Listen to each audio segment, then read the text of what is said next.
संत महापुरुषों ने वाणी जो रची, उनका वाणी लिखने का कोई उद्देश्य नहीं था कि भाई हम वाणी लिख के जावा, पीछे आने वाले उस वाणी को पढ़ के सुन के गा के वो करें, नहीं। उनके दो मुख से निकली हुई वाणी वचन वही मंत्र थे। क्यों? सत्य बोलना, सत्य कर्म करना संतों का गहना होता है। उनकी हर बात के अंदर सच्चाई होती है। कहने में भी कितनी बार ऐसी बातें आती हैं कि संत बोले सहज स्वभाव और संत का बोले मिथ्या नहीं जाओ। अगर वो सहज स्वभाव में भी बोलते हैं तो भी वो मिथ्या नहीं होता, झूठा नहीं होता। क्यों नहीं होता? क्योंकि वो झूठ का कारोबार नहीं करते, जबान से झूठ नहीं बोलते। अब झूठ और सच का निर्णय कैसे होगा? झूठ क्या है, सत्य क्या है? झूठ वो चीज है जो आदमी निजी स्वार्थ के लिए किसी दूसरे आदमी को सच्चाई से दूर कर दे, अपने स्वार्थ के लिए वो झूठ होगा।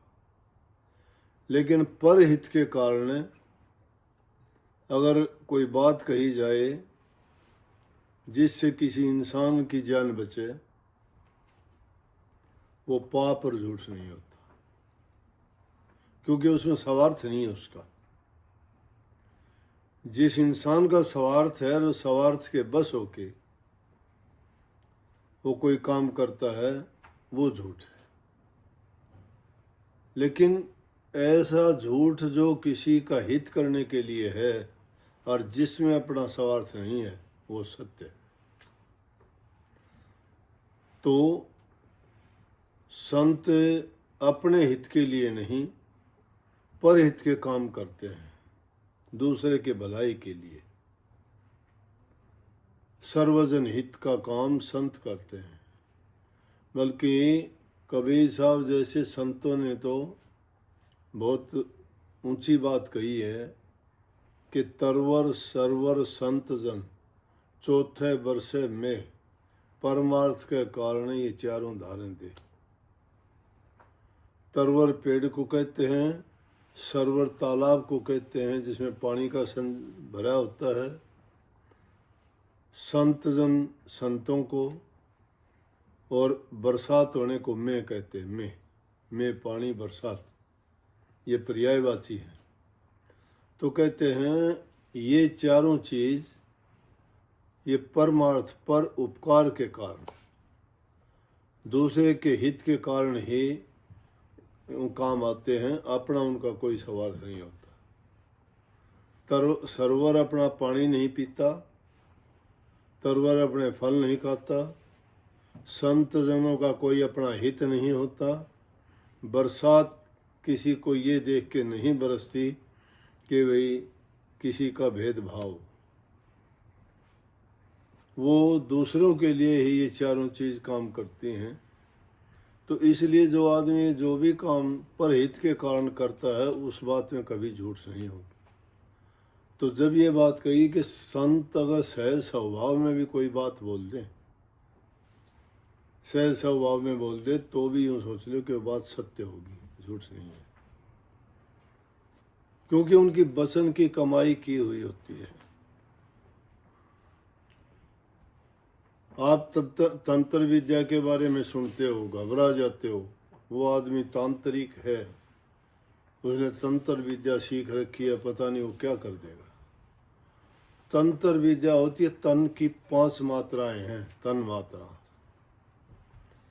इस तन की सिद्धि आप भी कर सकते हो। और तन की 5 मात्राएं क्या है कि 5 तत्वों से शरीर बना है। पृथ्वी, जल, अग्नि, वायु, आकाश।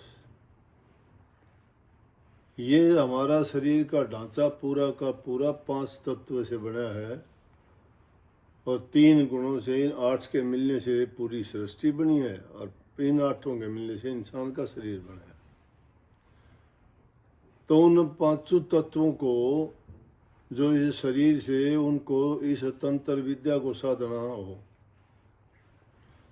संत लोग बहुत सहज स्वभाव में बता देते हैं, समझने में फर्क होता है। आंखों की दृष्टि की सिद्धि कर लोगे तो जिस पर दृष्टि डाल दे वो उसका काम पूरा हो जाएगा। क्यों संतों की दृष्टि डलवाते हैं? क्यों कहते हैं कि संत का देखो नैन और माथा, सत का नूर झलके जिन साथा।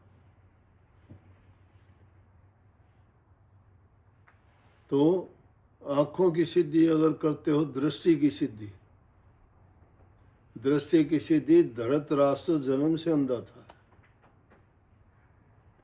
और गंधारी की जब उसके साथ शादी की तो उसने कह दिया मेरा पति जब अंधा है तो मैं इन आंखों से देख के क्या देखूंगी, क्या करूंगी। उसने भी प्रण कर लिया, आंखों पर पट्टी बांध ली कि मैं भी अपनी आंखों से कुछ नहीं देखूं। पूरी जिंदगी उसने पट्टी बांधी रखी, अपनी आंखों से दुनिया को नहीं देखा। इन आंखों के ना देखने के कारण जो सिद्धि, शक्ति, ताकत थी उसके पास थी, आंखों में रही। संत लोग भी कहते हैं कि जब ध्यान अभ्यास करते हैं तो आंखें मीच के क्यों करते हैं, खुली आंखों से क्यों नहीं कर लेते। बंद आंखें करने का मतलब होता है दृष्टि की सिद्धि होती है, उससे मन की एकाग्रता होती है, उससे मन की सारी शक्तियां इकट्ठी हो जाती है एक बिंदु पर। तो गांधारी ने पूरी जिंदगी पट्टी बांधे रखी है अपने आंखों पे।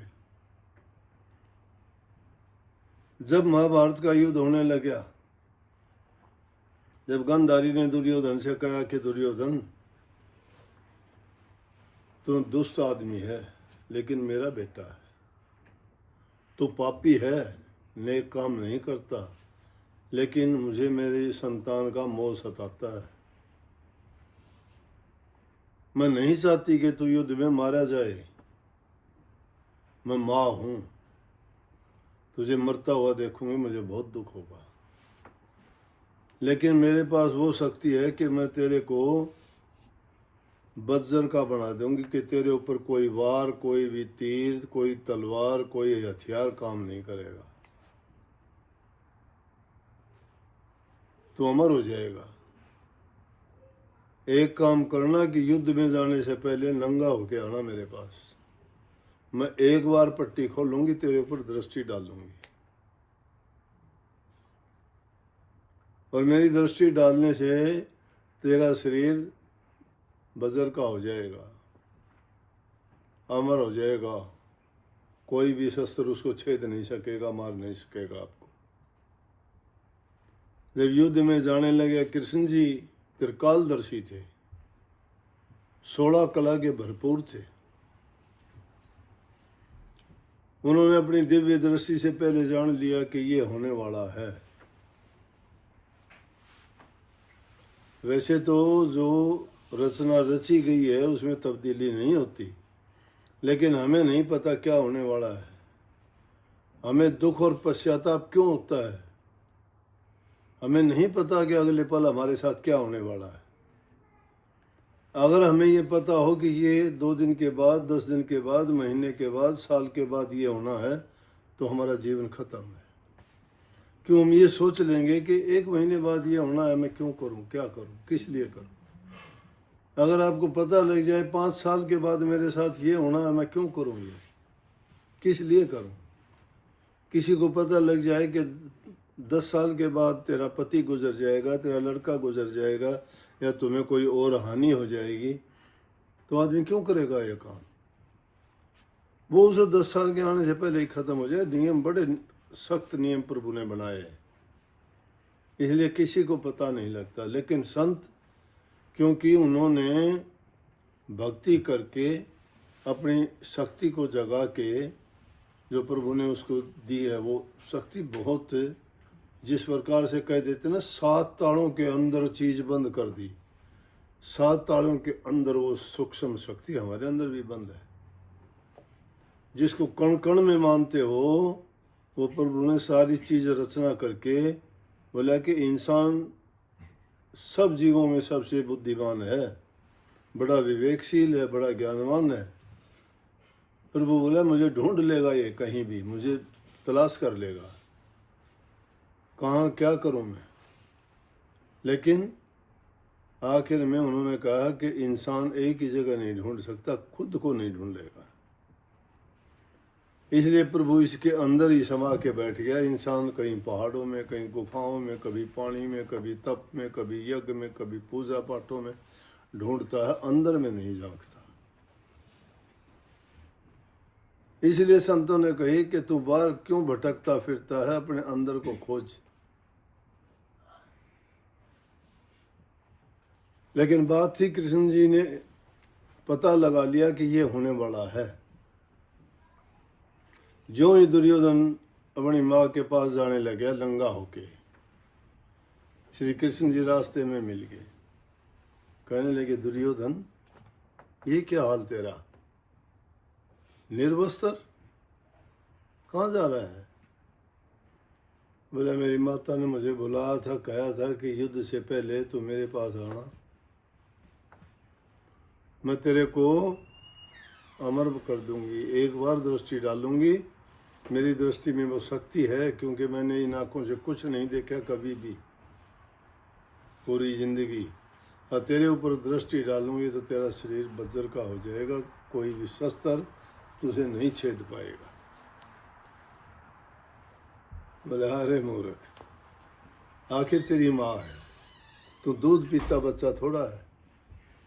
अरे कम से कम कोई छोटा कपड़ा अपने गुप्त अंगों पर तो लगा के जा, माँ के सामने इतना बड़ा नंगा होके जाएगा तू। कर दिया काम। दुर्योधन ने छोटा कपड़ा लिया और वो बांध के गया। सारे योद्धा युद्ध में दुर्योधन से युद्ध कर करके थक गए, कोई उसका कुछ नहीं बिगाड़ पाया। लेकिन कृष्ण जी जानते थे। उन्होंने अर्जुन को कहा, अर्जुन इसी जंगा कमजोर है, बाकी शरीर इसका तुम कुछ बाड़ बांका नहीं कर सकते, कितनी तुम में ताकत हो चाहे। किसी जंगा पर वार करो, वो कच्ची हैं। इसकी माँ की दृष्टि उन पर नहीं पड़ी, क्योंकि उन पर कपड़ा था। ये तंत्र विद्या है, आंखों की सिद्धि है ये।